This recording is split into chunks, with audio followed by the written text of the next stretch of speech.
Hi, everybody. My name is author Kim Ann, and I'm so happy to be spending Valentine's Day with you. Woo! So, I write a series of children's books about Ruby the Rainbow Witch. And this is her swirly whirly wand. And so for Valentine's Day, I brought you a huge piece of candy. We'd have to ask Mom and Dad before we ate a piece of candy this big. But I wanted to bring it on Valentine's Day and share it with you. Woo! Okay. So I want to introduce you. This is my friend, Ruby the Rainbow Witch. And she has two very special magical friends named Addie and Annie. And in my book, they're the Amber Fairies. Aren't they cute? And Ruby and Addie and Annie, they have an adventure. And I wrote a whole story about it that I'm going to share with you today. Okay? Ruby the Rainbow Witch, Meet the Amber Fairies by Kim Ann. And it's illustrated, which means the pictures are drawn, by my very good friend, Nejla Shoje. And she does an awesome job. Ruby the Rainbow Witch, Meet the Amber Fairies. Ruby the Rainbow Witch was having fun fixing the flowers in front of her not-so-haunted house. Doesn't that look like gingerbread? Yum. With just 2 weeks until the fall festival, Ruby wanted her garden and trees to look totally terrific. But as Ruby walked to the back of her not-so-haunted house, she saw candy scattered all around. Oh, no. Her gingerbread tree was missing its gumdrops. Her peppermint tree had spaces where the swirly-whirly mints used to be. The ribbon candy was unraveled. Her donut tree had lost all its sparkly rainbow sprinkles, and the colorful candy tree had bare branches. "Oh no," cried Ruby. "What should I do?" Ruby remembered that her fairy friends were fabulous at caring for trees. "I must find the Amber Fairies and ask them for their help," said Ruby. Do you think Annie and Addie can help Ruby? Let's see. The Amber Fairies, Addie and Annie, regularly visited Ruby's garden through the fairy door in the donut tree. Have you ever seen a fairy door? Ruby kneeled and knocked on the door. But there was no answer. She knocked again. "Still nothing. I wonder where they could be," said Ruby. "The Amber Fairies always take such good care of my garden. Something must be very wrong."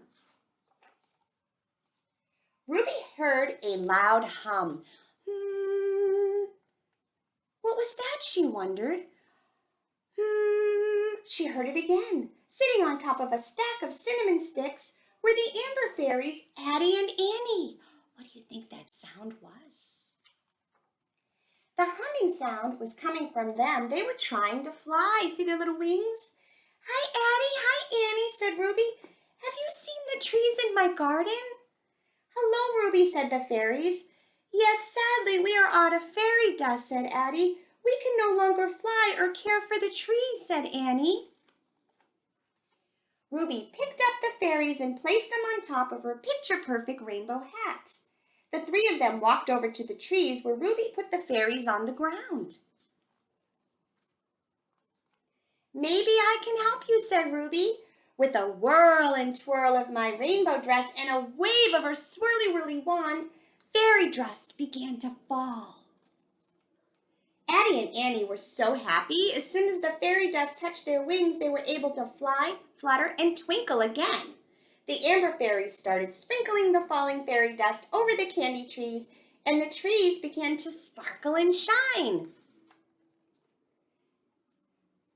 The gingerbread tree started growing new gumdrops. The peppermint tree sprouted swirly-whirly mints. The ribbon candy tree began to swirl and twirl itself back together. The rainbow sprinkles returned to the donut tree, and the last candy tree began to sprout candy again. All that was left was for Ruby to make sure her fairy friends were taken care of too. Ruby had an idea. With a whirl and a twirl of her rainbow dress and a wave of her swirly-whirly wand, poof! The Amber Fairies now had their very own picture-perfect fairy dust fountain. "You will never run out of fairy dust again," said Ruby. "Oh, Ruby, you have made this the most picture-perfect fairy dusty day," said Annie. "Let's get back to work," said Addie. "The candy trees must be cleaned up in time for the fall festival." The next day, Ruby returned to check on her garden. She spotted something special. What do you think it was? Sitting outside the fairy door was a teeny tiny glittery gift with a giant red ribbon. The Amber Fairies had left it for Ruby. Inside was a small amber stone and a note that said, "To Ruby the Rainbow Witch from Addie and Annie." Ruby thought about how wonderful it was to help her Amber Fairy friends. Helping others is a sure way to make a picture-perfect rainbow day. The end. What did you think of the story? My fairy friends, aren't they the cutest? And they work great with Ruby. They're three besties. So, I hope you guys have an amazing Valentine's Day. Thank you for sharing your time with me. I think I have a few more of these. Woo! Happy Valentine's Day! Thank you for joining in. Thank you, Carylee, for having me. It's always a pleasure. I hope you guys have a fabulous day, fabulous night, and I hope to see you soon. Bye!